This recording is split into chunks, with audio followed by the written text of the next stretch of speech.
At this moment, an honor and responsibility that no other elected representative has ever been entrusted with.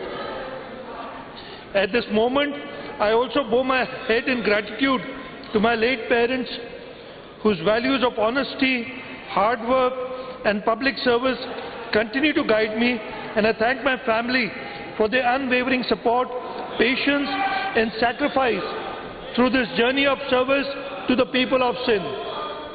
Mr. Speaker, sir, at the outset, I pay tribute to Shaheed Zulfikar Ali Bhutto, founder of the Pakistan People's Party and former Prime Minister of Pakistan, whose vision of democracy and social justice and public empowerment transformed the political landscape of our country. I also pay homage to Shaheed Mohtarma Benazir Bhutto, whose courage, sacrifice and unwavering commitment to democratic values continue to inspire generations of Pakistanis. Before presenting the budget for the financial year 2026-27, I wish to place on record my profound gratitude to President of Islamic Republic of Pakistan, Mr. Asif Ali Zardari, for his guidance and steadfast support during these challenging times. I also acknowledge the leadership of Chairman Pakistan People's Party, Mr. Bilawal Bhutto Zardari, whose vision of people-centered development, social justice and inclusive growth continues to shape the priorities of the government of Sindh. His commitment to welfare of farmers, workers, women, youth and vulnerable communities remains central to our development goals. I also pay tribute to the brave armed forces of Pakistan, whose courage, professionalism and sacrifices continue to safeguard the sovereignty and territorial integrity of our beloved homeland. Recent regional developments have once again demonstrated Pakistan's role as a voice for peace, stability and principled diplomacy. Under the leadership of President Asif Ali Zardari, Prime Minister Mian Mohammad Shehbaz Sharif and Chief of Defence Forces Field Marshal Syed Asim Munir, Pakistan actively engaged with regional and international partners to support efforts aimed at de-escalation and peaceful resolution during the recent Middle East crisis, reaffirming its position as a nation that promotes peace in the region and stands for dialogue, upholding the canons of international law. Above all, I pay tribute to the resilient people of Sindh. I salute our farmers who continue to cultivate the land despite climatic uncertainty, our workers whose efforts sustain the economy, our teachers and healthcare professionals who serve with dedication, our entrepreneurs who continue to invest despite economic challenges, and our youth whose aspirations inspire us to build a better future. Honourable Speaker, I rise today to present the budget of the financial year 2026-27 in fulfillment of our constitutional responsibility and with a deep sense of commitment to the people of Sindh. The budget is being presented at a time when the global economy continues to face uncertainty arising from geopolitical tensions, disruptions in international trade, volatility in energy markets, and persistent inflationary pressures. According to the International Monetary Fund, global growth is projected at 3.1% in 2026, while global inflation is expected to remain elevated at 4.4%. Despite these challenges, Pakistan's economy demonstrated resilience during financial year 2025-26. National GDP increased from Rs 114 trillion to Rs 127 trillion. Economic growth improved at 3.7%. Per capita income increased from US dollars 1,751 to US dollars 1,091, and remittances reached a record US dollar 30.3 billion. Yet behind these encouraging indicators, ordinary citizens continue to face considerable hardship. Rising living costs, higher energy prices and inflation placed significant pressure on household budgets.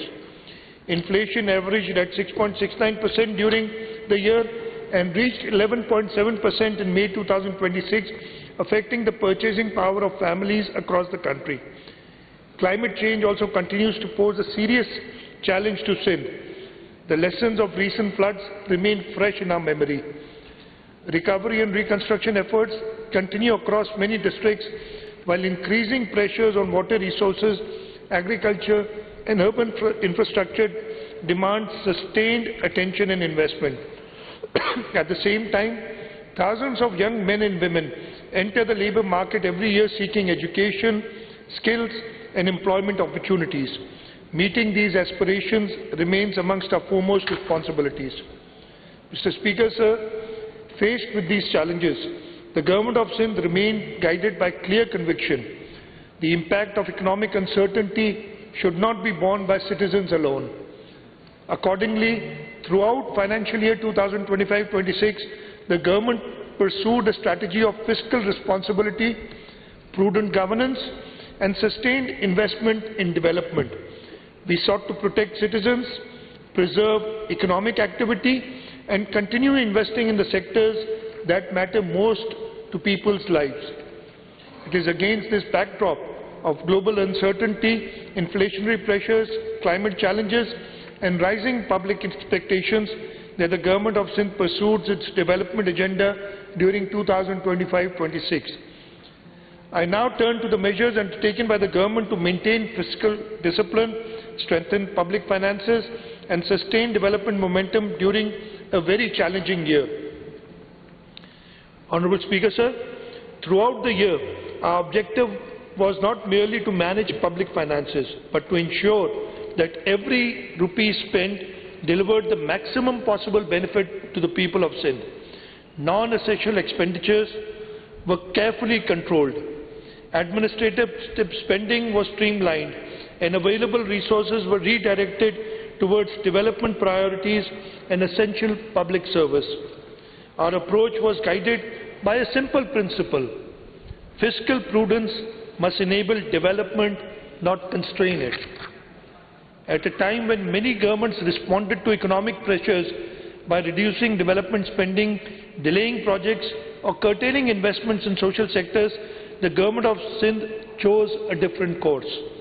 We protected investments in education, healthcare, social protection, agriculture, water resources, public transport, housing and infrastructure. At the same time, we strengthened expenditure controls, enhanced monitoring systems and accelerated governance reforms aimed at improving efficiency and ensuring value for money in public spending. The results of this approach are visible today. Despite inflationary pressures, rising construction costs and increased expenditure demand, Sindh achieved the highest development performance in its history. Against an exceptionally challenging economic backdrop, the Government of Sindh released more than rupees 900 billion for development activities across the province. Major achievements during financial year 2025-26 include completion of 952 schemes as per the following breakdown. I won't go through this breakdown to save time. This unprecedented level of investment supported roads, bridges, schools, hospitals, water supply schemes, irrigation infrastructure, public transport system, municipal services and development activities benefiting citizens in every district of Sindh. These investments not only improved public services but also generated economic activity, supported employment and strengthened the foundation of long-term growth and prosperity. We believe responsible public finance is ultimately measured not by savings alone but its impact on the lives of citizens.